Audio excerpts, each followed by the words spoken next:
올해는 고고학 발굴과 관련해서 유난히 기념할 만한 일이 많았는데요.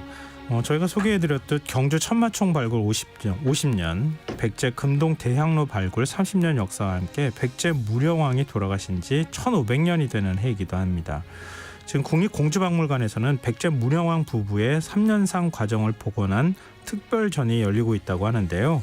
흔적 역사, 오늘은 1500년 전 백제 임금의 장례식은 어땠는지 상주인 성왕의 시선으로 추적해 보도록 하겠습니다. 이기환 히스토리텔러 나와 계십니다. 안녕하세요. 안녕하세요. 네, 무령왕이 제사상을 복원했습니까? 그렇습니다. 그 음식이 좀 특이한 음식이 하나 있어 소개를 해드리면, 뭐 예전에 그 문영왕릉 발굴이 워낙 졸속으로 이루어져서 주음으로 이렇게 했지만 뭐 나머지는 뭐 풀뿌리를 이렇게 얼지럽게 엉켜 있는 그런 자잘한 유물들, 이거는 삽으로 썰어 담아서 푸대자루에 넣었다 이런 이야기를 몇 번 한 것 같은데요. 아마 귀에 딱지가 붙지 않았을까 생각이 드는데, 근데 이제 그것을 이렇게 썰어 담은 유물더미 이거를 수장고에 보관하고 있다가 30년이 지난 2000년대 초반부터 이렇게 살살 꺼내가지고 하나하나 재정리를 했는데, 그 흙더미 속에 쌓여있던 그 뭐 이 먼지 속에 쌓여있던 유물 중에서 300여 점의 물고기 뼈가 이제 확인이 됐거든요. 그 당시에는 아무것도 아닌 것처럼 느껴졌는데, 이 뼈 조각을 정말 하나하나 붙여보니까 25cm 정도 되는 은어 3마리 분이었다라고 합니다. 옛날에 고고학 발굴할 때 동물뼈 나오면 그냥 쓸어다 갖다 버렸다 그러잖아요. 인골도 마찬가지로 인골도 그냥 화장해서 이제 이렇게 하고 그랬죠. 동티가 난다 그래가지고. 그러니까 그래서 우리나라 그 구석기 시대 때 개와 함께 같이 있었던 유물들이 꽤 많았을 텐데 그 뼈 다 버리는 바람에 다 없어져 버렸다고 그러더라고요. 근데 은어뼈가 제사상에 올라가는 제사 음식입니까? 그렇습니다. 이 발굴 기록을 보면 무령왕의 시신 앞에 제사상으로 쓰인 나무판 조각이 보였다고 했는데, 은어뼈를 보니까 뭔가 청색으로 이렇게 변색이 돼 있더라라는 거죠. 그래서 박물관식에서 이렇게 보면 그 이 은어 3마리가 그 나무 제사상에 놓여있던 청동 접시가 이렇게 있을 텐데, 거기 고이 담겨 있다가 아마 청록색으로 변색이 되지 않았을까라는 생각이 드는데요. 이 은어 3마리 사실은 이 무령왕비가 아니라 무령왕의 그 제사상에 놓인 것으로 추정이 되고 있습니다. 근데 무령왕 제사상이라고 이렇게 딱 특정할 수가 있습니까? 그렇습니다. 왜냐하면 은어가 회기성 어류인데요.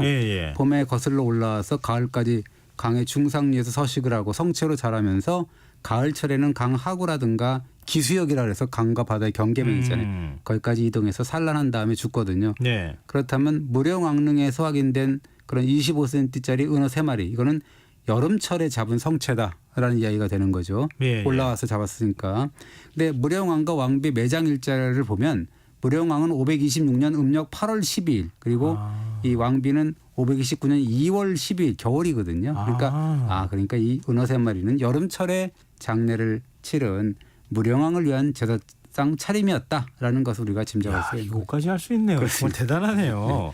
근데 은어에서는 수박 맛이 난다 그러잖아요. 그렇습니다. 그리고 굉장히 귀한 생선이기도 하고요. 이거를 사실 은어를 제사상에 올리는 경우는 거의 없다 그러는데 무령왕이 처음이라 그래요. 그러니까 보면 그렇습니다. 그래서 맛이 담백하고 비린내가 안 나고 아까 얘기했듯이 수박 향도 나고 오이 향도 나고 뭐 그렇다라고 하는데, 저는 사실 그 즐겨 먹는 편은 아니어서 잘 드셔보셨어요? 아니요, 저도 못 먹어봤어요. 근데 이제 그 나는데 이것이 왕실 진산풍이었다라고 하죠. 그래서 무령왕이 그러면 이 은어 같은 생선을 굉장히 좋아했구나라는 게 하나 있고, 혹은 회기성 그 어종인 은어를 통해서 뭔가 내세에서도 언제든 돌아오셔서 백제를 위해서 힘을 써달라라는 어떤 아들 성왕의 이런 그 염원, 이것이 투영돼 있은 거 아니냐 뭐 이런 이야기도 하고 있어요. 아니요, 두 가지 다 뭐 이제 그럴듯한 해석인데요. 근데 무령왕이나 왕비가 돌아가신 날짜가 뭐 이렇게 되면 확실하게 특정이 되는 거네요. 그렇습니다. 이 1971년 발굴된 무령왕릉 출토품이 5,000여 점이 넘는데 그중에 국보가 12건에 17점이나 되거든요. 근데 그중에 원픽을 하나 꼽으라 그러면 사실은 저는 뭐 이렇게 그 문제 관식이나 이런 게 아니라 오히려 그 명문 돌판 2점이다라고 꼽을 수가 있는 거죠. 그 부흥 기사가 실렸다고 하는 거예요. 그렇습니다. 묘지석이라고 하는데 우리가 얘기하는 부흥 기사가 거기 실렸다라는 거죠. 돌판 2장 중에 한 장에는 그 사마왕, 즉 문영왕의 이름인데요. 사마왕이 62세가 되는 계면형 523년 5월 7일 날 돌아가셨다. 그리고 이 신지, 그러니까 이 간지로 보면은 남서 땅인데요. 남서 땅에 땅을 사서 이 무덤을 조성했다. 그리고 을사년 즉 525년 8월 12일 날 대묘 즉 왕릉에 안장했다라고 하고 이 두 번째 돌판을 보면 그 앞면에 땅의 신에게 이 무덤터를 사들인 내용을 적은 그런 매직권이라고 하는데요. 일종의 토지 매매 계약서. 땅 신하고 어떻게 보면 매매를 한 그런 계약서를 쓴 거죠. 네. 그럼 돌판 위에는 매매 대금을 상징하는 오수전, 그 중국 동전인데 90매가 이렇게 살포시 잘 놓여져 있었다라고 하는 거죠.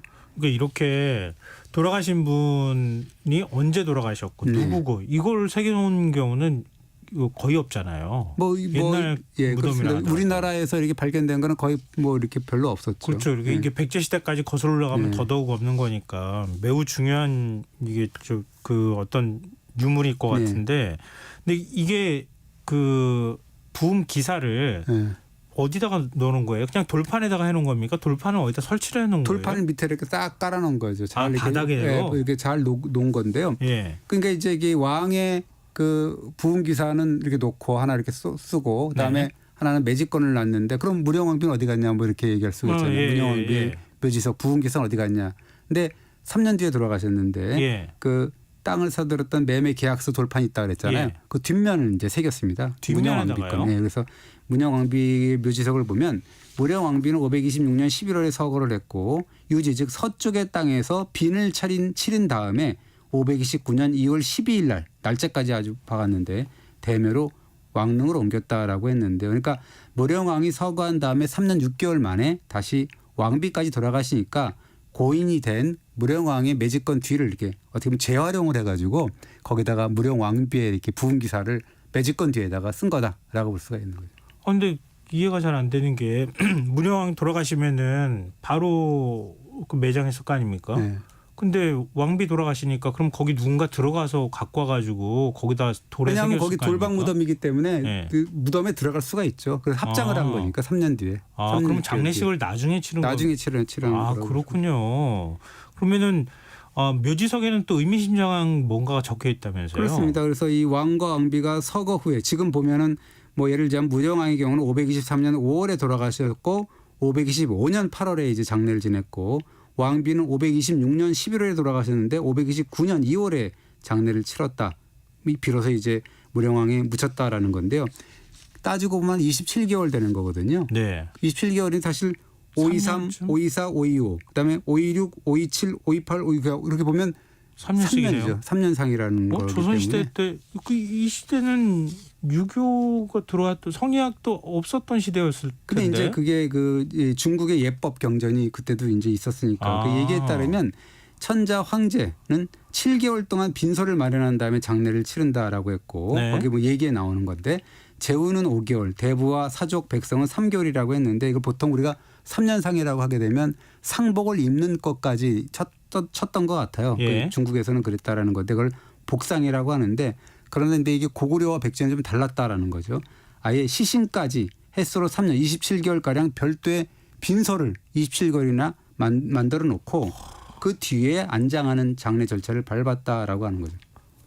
그러니까 시신이 다 부패하고 난 다음에 나중에 뼈만 수습했 6월만 수습했다고 그거 이제 나중에 왜 그렇게 했는지를 나중에 말씀드리는데 그렇습니다. 그럼 그 묘지석에는 혹시 다른 기록이 더 남아 있지는 않습니까? 이게 그 묘지석 외에 그 어떤 뭐 고구려와 백제 어떤 그런 장례 기록 이런 것들이 있나를 찾아보면 중국 사서 주서나 수서나 북사를 보면 당대사를 보면 백제는 고구려와 상장리가 같다라고 하면서 고구려의 사례를 소개를 하는데 그런 백제랑 같은 거죠. 그렇죠. 뭐라 그러냐면 고구려에서는 사람이 죽으면 집안에 안치했다가 3년 후에 좋은 날을 가려서 장례를 치른다고 했는데 660년에 무렵에 편찬된 한원이라는 거에 그 문헌 자료가 있는데 거기에 인용된 팔찌지라는 책을 보면 백제는 3년간 상복을 입는데 산중에 시신을 매장하는 빈장을 치렀다라는 거거든요. 그러니까 고구려는 집안에 이렇게 모셨고 빈소를 백제는 산속에 빈소를 마련했다. 뭐 이런 구분이 되는 거죠. 그럼 산속에 빈소 마련했다면 산속 어디다가 만든 그래서 이것도 거예요? 이제 그 묘지석에서 해답을 찾을 수가 있다라는 건데 무령왕 묘지석에 뭐라 그랬냐면 무령왕이 523년 5월 7일 날 서거를 했고 남서쪽인 신지의 땅을 사서 무덤을 조성했다라고 하고 525년 8월에 대묘에 안장했다라고 27개월 만에 그 이 신제 남서 땅에 땅을 사다가 이제 무덤을 조성했다라고 했는데 네. 문영 왕비의 묘지석을 보면 좀 더 명확하게 나오는데 뭐냐면 문영 왕비가 526년 11월에 서거를 해서 예. 유지 즉 서쪽에 빈소를 차린 다음에 27개월 만인 529년 2월 12일 날 대묘 즉 왕릉에 옮겼다라고 했거든요. 예. 그러니까 무령왕의 지석에서는 무덤을 조성한 지점 즉 신지만 기록을 했는데 무령왕비 지석에서는 유지 즉 서쪽 땅에 빈소를 차린 다음에 그다음에 이제 왕릉에 안장했다라는 기록까지 있습니다. 이거 가지고는 어느 곳인지 추정이 잘 안 되는데요. 그러니까 그렇습니다. 서쪽, 남쪽, 네. 근데 어디를 기준으로 그러니까 서쪽인지 기준이죠. 모르겠잖아요. 그 방이 기준점이 어디냐라고 우리가 생각을 해보면 네. 국왕 부부가 생전에 거철했고 정사를 펼쳤던 왕궁일 거 아니에요. 그것이 예. 공산성인데요. 예. 실제로 그래서 연구자가 공산성을 기준으로 해서 무덤 즉 무령왕릉이 조성된 것이 보니까 이게 따져보니까 지석에 나온 대로 신지 즉 서남쪽이라는 것을 밝혀냈습니다. 거기에는 뭔가가 나왔습니까? 무령왕릉이 거기 있었던 거죠. 문영왕릉. 네, 무령왕릉이 신지에 있었던 거예요. 서남쪽에. 그렇구나. 그럼 어쨌든 그 빈전이 설치됐다는 유지 땅이잖아요. 그러니까 그게 서쪽이 어디인지를 찾으면은 그것도 그렇죠. 찾을 수 있겠네요. 그래서 그 1996년에 그 공산성을 기점으로 해서 서쪽의 땅 유지의 지점에서 의미심장한 유구가 발견됐는데 거기에 이제 뭐 도로 공사를 하는 와중에 약간 그 정상이 한 67m 되는 야산 같은 데였어요. 예.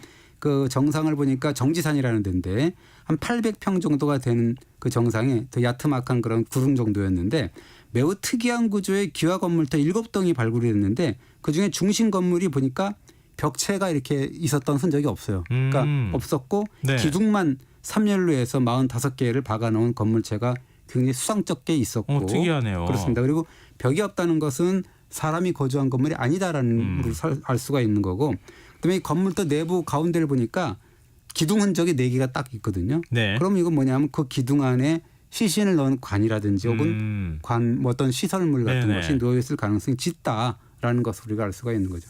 거기다가 모셔두고 그럼 거기에 사람들이 계속 간 거예요? 조문을 했다라는 거예요? 그런 얘기가 될 수가 있는 거죠. 그럼 그 사이에 시신은 다 부패하잖아요. 그러니까요. 그래서 이 벽체 없이 만든 거, 바람이 잘 통하게 만든 것도 그런 것 같고 이 건물대 옆을 보니까 또 연구자가 보니까 그 얼음을 보관하는 빙고와 같은 그런 유구가 그래요? 보이더라라는 거예요. 예. 배수구도 보이고 끈적끈적한 액체 흔적도 보이고 이런 건데 아마 그래서 우리도 뭐 경주에 보면 석빙고도 있고 그렇잖아요. 네네. 뭐 우리가 뭐 석빙고 하면 다 녹을 것이다 하지만 잘 만들면 또 그건 아니거든요. 뭐 조선시대 때도 그렇고 그렇죠. 다 여름까지 있었단 말이에요. 얼음이 있었다고 아마 하잖아요. 겨울철에 금강에서 잘 나온 얼음을 잘 보관했다가 무령왕과 왕비 시신 밑에 이렇게 딱 충전시켜 놓고 이렇게 좀 시신이 안 썩도록 하지 않았나. 오랫동안 예, 원래 모습을 유지할 수 있도록 노력했다. 그렇습니다. 그리고 이 정지산에 이렇게 위에 보면 그 외계 즉 일본계 도기들이 있었고 그다음에 네. 고창이라든가 나주라든가 고령이면 대가야잖아요. 네. 이런 그 외지에서 제작된 유물들 상당수 보였습니다.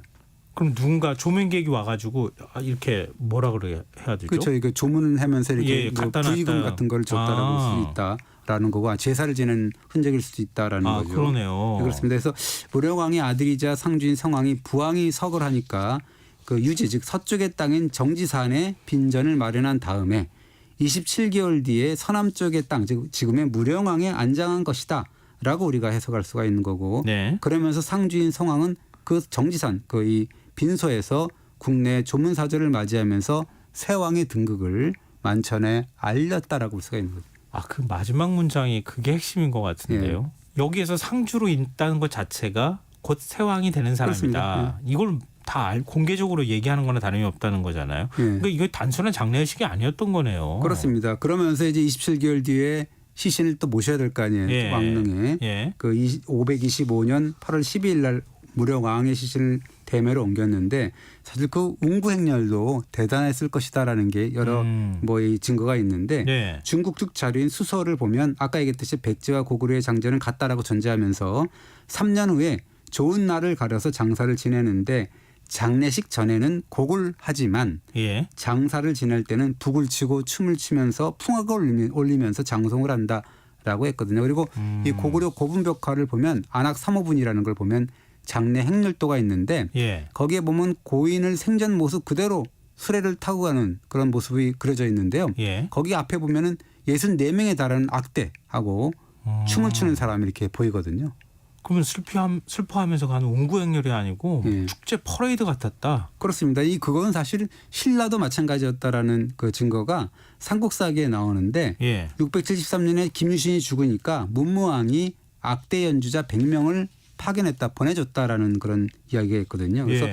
무령왕의 운구 행렬도 이런 모습이 아니었을까라는 추정이 가능하고 슬픔과 애도의 27개월을 끝내고 새왕의 등극과 함께 펼쳐질 어떻게 보면 백제의 희망찬 미래를 기대하면서 뭔가 이 펼친 퍼레이드가 아니었을까라는 생각을 하게 되는 거죠. 무덤도 그럼 굉장히 화려하게 치장했겠는데요. 그래서 이 혼백이라는 말이 있지 않습니까? 예. 얘기를 보면 육체의 백은 내려가고 혼은 올라간다라고 했거든요. 그러니까 아들인 성왕의 입장에서 보면 아버지의 백이 머물 보금자리로 잡아놓은 곳에 당대 진짜 선진적이고 정말 배타적인 그런 묘제 양나라식 선진적인 벽돌 무덤으로 부왕을 모실 준비를 다 한 거죠. 네. 그러면서 이 성왕은 아버지의 백은 그대로게 모셨고 혼이 하늘나라로 올라갈 수 있도록 일종의 모종의 장치를 마련해 놨는데 예. 그것이 무령왕의 발 쪽에서 나란히 출토됐던 청동 거울과 금동 신발이 바로 그렇다라고 해석을 하고 있습니다. 그게 어떤 역할을 한 거예요? 청동 거울을 보면 명문이 삥 둘러서서 새겨져 있습니다. 워낙 유물들이 많아가지고 이런 것들이 이게 조명이 안 됐어요. 근데 보면 그 명문을 보면 천상에는 신선이 있어서 늙을 줄을 모른다. 목마르면 맑은 샘물을 마시고 배고프면 더 대추를 먹으니 목숨이 금석처럼 길도다라고 아주 이 내세에 가서도 장수하시라라는 의미의 어떤 그런 글을 담았고 예. 시신 곁에 이렇게 보면 금동 신발이 놓여 있는데 이것도 천상으로 이렇게 무령왕을 모실 그런 신발이라고 볼 수가 있고 영권무늬, 봉황무늬 이런 걸로 장식을 했거든요. 명문 내용도 그렇고 청동거울과 금동 신발은 이 부왕 무령왕의 혼을 천상으로 이끄는 이른바 그것을 승선도구라고 합니다. 승선도구가 아닌가 뭐 이렇게 추정을 하고 있습니다. 정말 몰랐어요. 네, 그러니까요. 이런 명문이 새겨져 있는지도 잘 몰랐고. 네, 잘 몰라요. 네. 근데 성왕 입장에서는 아버지가 돌아가신 지 얼마 안 돼서 어머니가 또 돌아가신 거잖아요. 그러니까 무령왕 장례식을 치른 게 525년 8월 12일이고 1년 3개월 만에 이제 어머니가 526년 11월에 돌아가신단 말이에요. 또 다시 27개월간 빈소를 또 차린단 말이에요. 그러면서 장례를 치른 게 529년 2월인데 이때 이제 다시 왕릉을 열고 내부를 완벽하게 꾸미는 거죠. 무덤을 온통 연꽃으로 장식을 했는데 이 무령왕릉 내부를 보니까 금은제 연꽃 장식이 800점이 넘는 걸로 이렇게 나와 있거든요. 예. 이런 연꽃 장식을 붙이거나 혹은 꿰맨 휘장을 목관에게 덮었을 수도 있고 또 혹은 벽에 걸고 마지막 의식을 치른 흔적들이 이렇게 발굴 결과 이렇게 보이고 연구 결과 이렇게 보입니다. 그래서 이런 것들이 나중에 이제 썩으니까 연꽃 장식이 옷이나 천 휘장에 붙어 있다가 나중에 이렇게 흩날리듯 떨어졌겠죠. 얼마나 장관이었겠어요. 이게 우리는 볼 수 없었지만 그 내부에 이렇게 흩날리듯 떨어졌다라는 것이 볼 수가 있고요. 관장식에도 연꽃이 있고 베개 발받침 이런 데도 다 연꽃 무늬가 새겨져 있습니다. 근데 그렇게 연꽃 무늬를 많이 넣은 이유가 있을까요? 연꽃이 인도가 원산지인데 부처의 탄생을 알린 꽃으로도 알려져 있고 그래서 극락세계에서는 모든 믿는 자가 연꽃 위에서 신으로 태어난다라고 믿었다라고 하고요. 성왕이 자체가 불가에서는 전륜 성왕을 롤 모델로 삼은 군주다라고 하거든요. 예. 전륜 성왕은 진리의 수레를 굴리면서 무력을 사용하지 않고도 전 세계를 평정한다는 이상적인 제왕입니다. 성왕이라고 일컬어진 것도 바로 전륜 성왕에서 이제 따왔다라고 하거든요. 그래서 이 성왕은 서거한 부모가 괴로움이었고 지극히 안락하고 자유로운 세상인 극락세계에서 살기를 기원했을 것이다 라는 추정이 가능합니다. 장례식 모든 절차 하나가 다 의미를 담은 거네요. 그렇습니다. 이 사실 그럴 만도 한 게 아버지인 문영왕 백제 중흥 군주였고 그래서 사실 무령왕이 등극할 때는 풍전등화에 상황했다 그랬지 않습니까? 네. 이 장수왕이 남침해가지고 한성이 함락돼서 웅진으로 천도했는데 계로왕이 뒤를 이은 문주왕이라든가 상근왕이라든가 이런 사람들이 3년 동안 못 버티고 죽고 말거든요. 그리고 그 뒤를 이은 동성왕 역시 귀족 세력한테 죽임을 당하는 그런 상황에서 이제 무령왕이 이제 등극을 하게 되는데 다 이제 난제를 다 해결하고 521년에 돌아가시 2년 전에 양나라에 사신을 보내서 이제 우리는 고구려를 여러 차례 격파하고 다시 강한 나라가 됐다라고 선언을 하거든요. 네. 그것을 백제의 갱위 강국 선언이다라고 역사적으로 이렇게 나와 있죠. 그럼 그런 나라를 물려받은 성왕 입장에서는 굉장히 부담스럽겠는데요. 그렇습니다. 아버지의 유지를 받들어도 백제 중흥을 이끌어야 될 중체된 과제를 떠안고 있었다라고 하는데 그런 아버지의 장례식 이것이 성왕이 성공적으로 치러야 할 첫 번째 정치적인 시험대였다라고 하는데 이 무령왕의 묘지석을 보면 왕의 죽음을 붕으로 표현했는데 예. 삼국사기에는 이 제후의 죽음을 뜻하는 흉을 썼거든요. 이 붕이라는 것은 황제의 죽음을 뜻한단 말이에요. 그래서 어떻게 보면 성왕의 입장에서 보면 양나라한테는 외교관계를 의식해서 제후를 칭하는 그런 흉을 썼지만 네. 내부적으로는 무덤 안에 있으니까 그거는 천자를 칭하는 붕이라는 그런 단어를 썼다라고 볼 수가 있는데 그것을 외왕 내제다 그런 관념을 표명했다라고 합니다.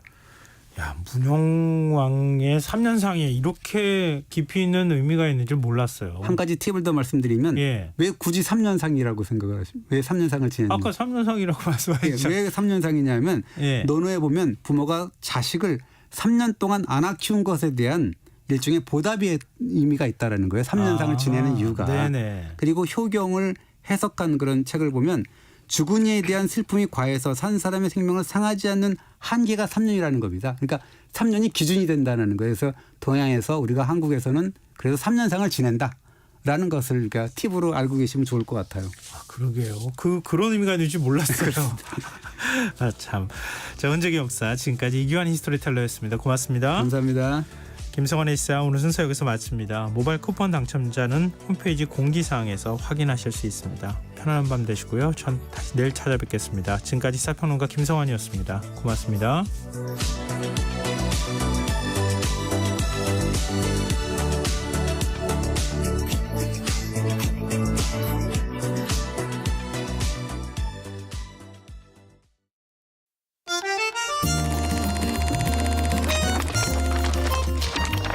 강유정의 영화관, 정여울의 도서관.